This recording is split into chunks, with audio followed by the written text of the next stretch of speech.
Greetings and a warm welcome to the debate on Press TV. I'm your host, Behrouz Najafi.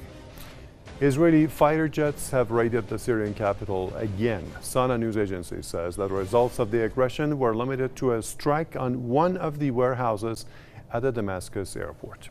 Syrian air defense has shot down most of the missiles. Israeli Prime Minister Benjamin Netanyahu claims that the strikes hit warehouses containing Iran-made weapons. He also stressed that Tel Aviv won't allow Tehran to entrench itself militarily in Syria. Israel's outgoing army chief said in September that his country conducted thousands of attacks against Iranian targets in Syria in the past 2 years. Tehran has always said it's offering military advice to Syrian forces on the request of the Damascus government. Now let's start a debate with our correspondent in Damascus, Mohammed Ali. Mohammed, over to you. Yes, the Syrian Foreign Ministry sent 2 letters to the United Nations Security Council and Secretary General following the recent Israeli attack on Saturday that hit a warehouse in the vicinity, of course, of the Damascus International Airport.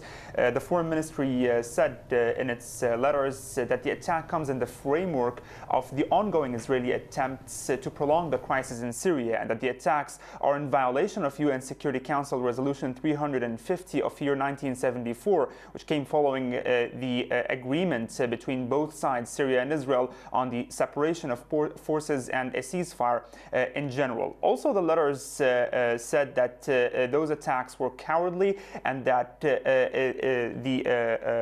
repeat of such aggressions and grave aggressions is just a proof that what Israel is doing is no different from what both Daesh and the al-Nusra Front are doing, as both are adopting terrorist methods and threatening international peace and security. Also, the letters sent by the Foreign Ministry said that the continuation of Israel in its aggressive approach wouldn't have been possible without the political, military and media cover provided by the United States. The Foreign Ministry also asked the United Nations Security Council to shoulder its responsibility in maintaining international peace and security, and to take direct action in order to stop any recurrence of such an Israeli aggression. Of course, it is to be mentioned that following after Syria received the Russian S-300 defense system, the number of Israeli attacks and the Israeli attacks in general decreased over here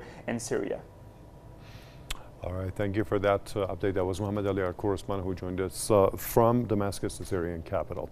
Now let's begin the debate. Joining me today will be Scott Rickert, who is a former American intelligence linguist out of Tampa, and also Richard Millett, journalist and political commentator, who is joining us out of London. Let me begin with Scott. Scott, Benjamin Netanyahu has openly confirmed the news of the airstrike.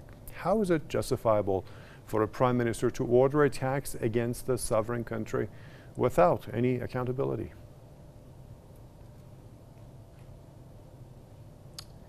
Well, it's interesting. I mean, unfortunately, Netanyahu and his predecessors in other administrations prior to Netanyahu have been attacking Syria for decades.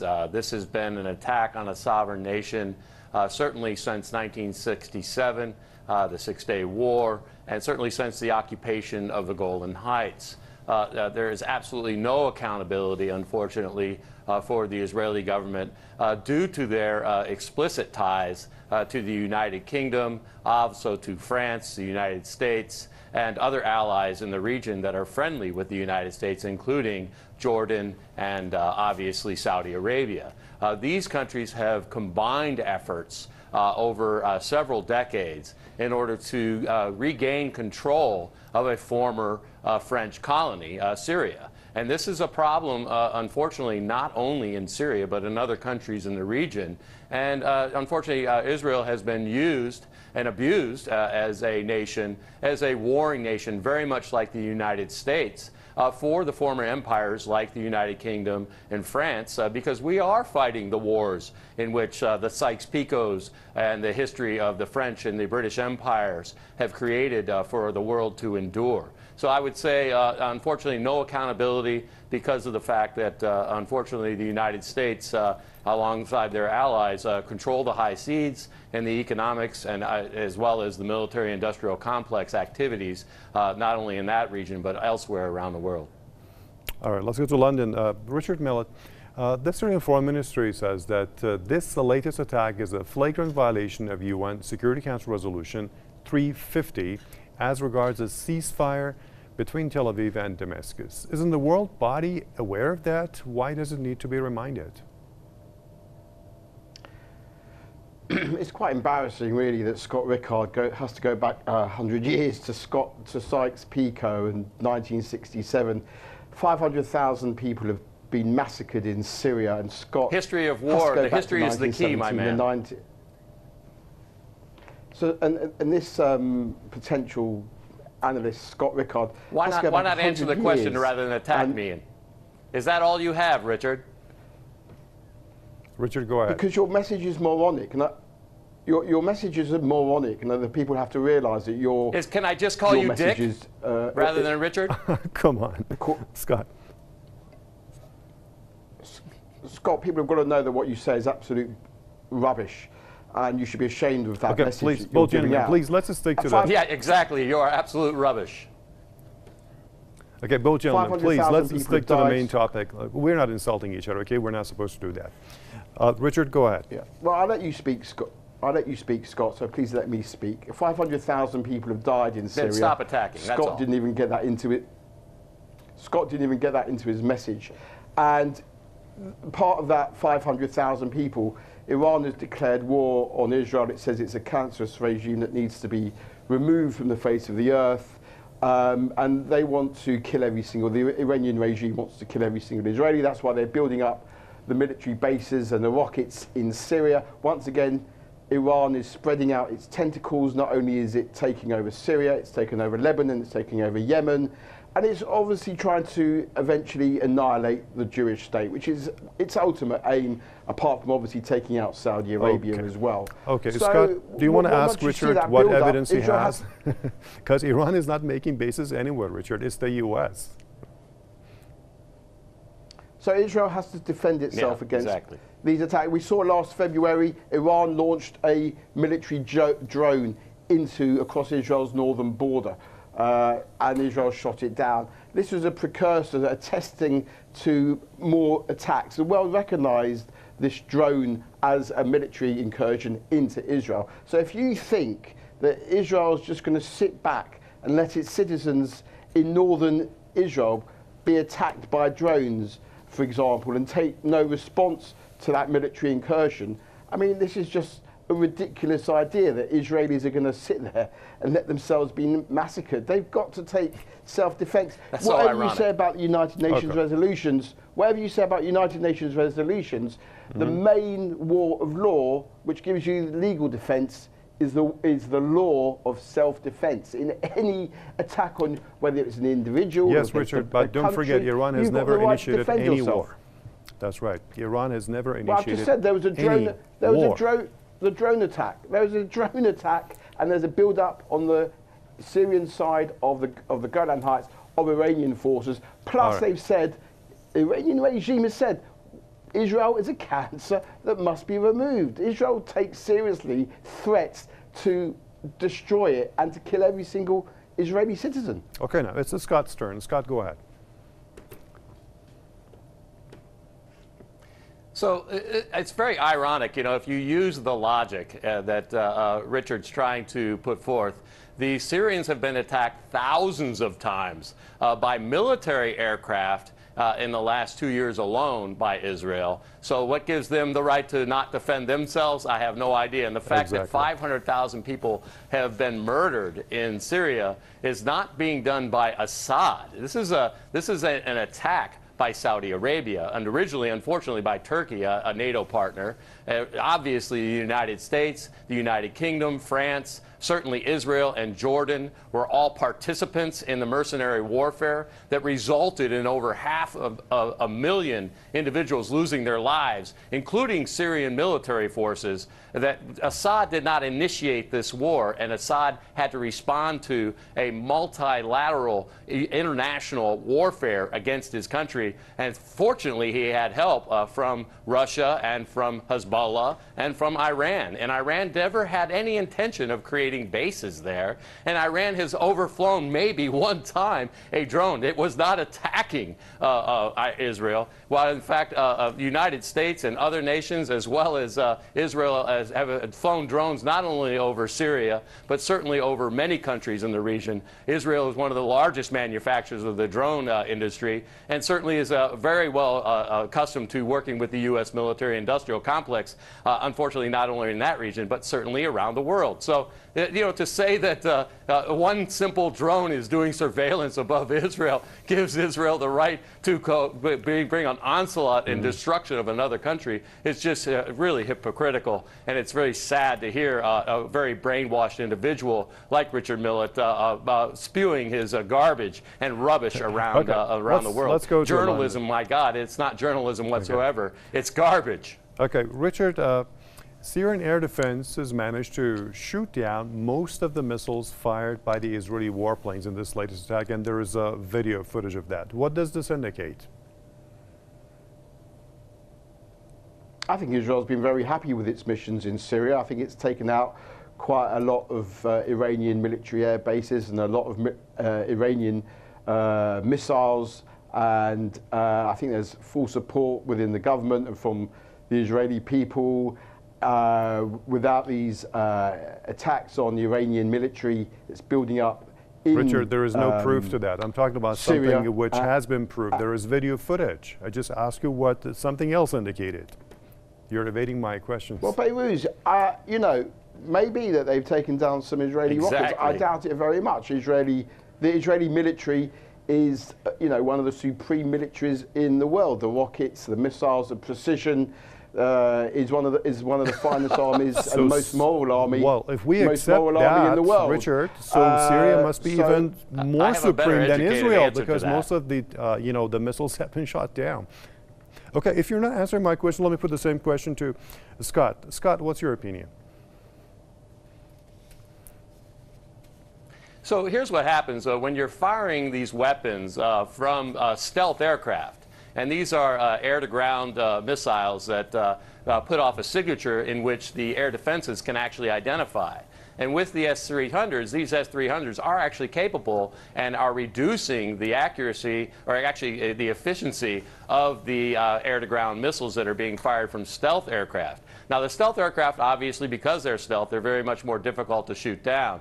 But these missiles are becoming less effective for the Israeli Air Force, and because of the fact that the Russians have given advanced technology, very much like the Patriot missile system that the United States has sold to Israel. And let's be clear here that if the delivery of any kind of missiles from anyone in the world, not necessarily Iran, are arriving by aircraft at the Damascus airport, there is absolutely no right for Israel to go bomb that. If that were the case, every country in the world would have the right to bomb the hell out of Tel Aviv and out of Herzliya and all these other areas where there's airports that they're bringing in weapons from all around the world into Israel. Israel imports a lot of weapons. In fact, it's one of the largest importers per capita in the world for weapons. And by the way, the United States unfortunately foots $38 billion of that warfare effort, gives that money to Israel as a free war grant to the unfortunate war machine that the Americans are financing in Israel and elsewhere. Mm-hmm. Richard, do you have any reaction to that?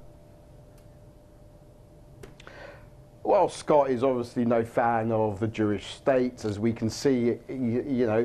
But Israel does what it needs to do. There's a thank God there's a great relationship between America. Don't go for another attack. Thank God there's a great. Scott, let him God there's a good relationship journalism between.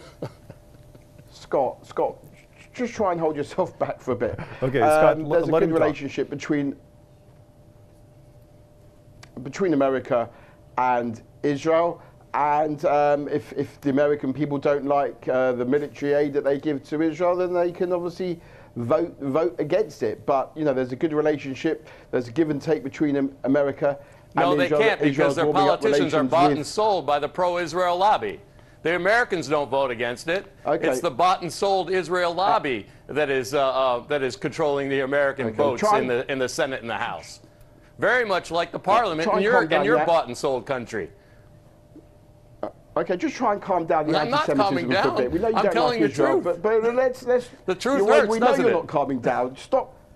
Well, stop It has the nothing to do anti-Semitism with for a bit, liking Scott. Israel or not. Scott. Okay. Facts. Okay, gentlemen, let me just ask It hurts to Richard. be out-debated, doesn't it? Okay, let me ask Richard a question. Richard, the Israeli Prime Minister has also stressed, apart from confirming that they have done this air raid, apart from that, he has also stressed that the air raids aim to curb what he calls the Iranian military influence in Syria. And of course, Iran is giving Syria military advice on the request of the Syrian government. Iran has never initiated any war. So what has Benjamin Netanyahu worried? Well, Iran's initiated lots of wars. I mean, Iran is supplying Hezbollah, who want to attack Israel. Iran is, Syria isn't a proper country anymore. Assad isn't a proper president. This is a guy who's a monster, who's murdered 500,000 of his own people. And if you think that's a legitimate government, there hasn't been any legitimate elections. There never have been legitimate elections, including Assad's father. So when you say, there's no democracy in Syria. The guy Richard, in charge again, is that's a not the answer to my question. Well, I have answered your question. He did not. Inviting Iran, there's no such thing as inviting Iran into Syria, because these are two undemocratic regimes, Iran and Syria, who are obviously liaising with each other. Let's see a bit of democracy. If there was elections in Syria, Assad would have been probably put in prison for life. The guy's a murderous monster, and we haven't seen any. All we hear is support from Scott Rickard that he seems to be in love with the murderous regimes of Tehran and Syria. It's quite unbelievable. But then again, this is the when you hear someone spout anti-Semitism, Richard, I wish you had some also Israel evidence buys to and back up sells your America and the UK. Well, when was the last time there was a democratic election in Syria and in Tehran? You're also calling in Tehran. No, you know how many we had more than 20 elections in Tehran in the past 40 years. What are you talking about? They're not open, honest elections. You got any proof for that? Please, you should have something to support your claim. This is only claim. Unbelievable. But we know, if you look at the analysis of Iranian politics, there's no proper elections. Of course, we're not discussing Iran now. People go to the polls in fear. Yep, let's stick both to countries. Syria, there's no democracy. Iran, there's no democracy. You're not talking about, properly constituted governments like in America, like in the United Kingdom, like in France. That's why there's so much murder in the region. American That's why we've seen 500,000. That's hilarious. 500,000 dead Syrians. Okay, we're getting off the tangents. Okay, let's get back to the main topic. Let's go to it's Scott's turn. Way off. Scott, Israeli General Gadi Eisenkot has declared that, I'm quoting him, "We struck thousands of targets without claiming responsibility or asking for credit." What's your reading of this statement by this former Israeli military chief? So what we have here is an admission of guilt. Obviously, the Israelis have been attacking Syria using stealth aircraft and not taking credit for it. And at the same time, when you're doing low-altitude stealth aircraft attacks, these attacks cannot be detected with simple radar systems. They have to have airborne radar systems to identify these. And in support of, unfortunately, al-Nusra and ISIS and other forces that have been brought in as mercenaries to fight against Syria and President Assad, these attacks have been going on, unfortunately, not only for the last 2 years, but we're talking since 2012.